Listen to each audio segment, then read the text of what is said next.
வந்து வீடுக்கு கட்டி கொடுப்பாங்க, சின்ன வீடா. அதுல அவங்க போய் வாழுவாங்க. அந்த அண்ணன் வந்து கட்டில கொத்தனையும் தங்கச்சி ஆஃப்லேட்டு கூட்டு போகும். அடுத்து தங்கச்சி கல்யாண நாள் வர்றப்ப அவங்க ஆஃப்லேட்ல இருப்பாங்க. அங்கேயே வந்து நிறைய பேர் குத்திடுவாங்க. அடுத்து அந்த தம்பி வந்து அண்ணதையே குத்திடுவாங்க.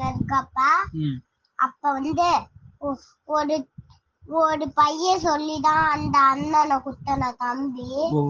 அந்த 3 தம்பியும் ஒரு நாள் அந்த அவங்க வந்து விட்டாங்க அந்த அண்ணன் கிட்ட.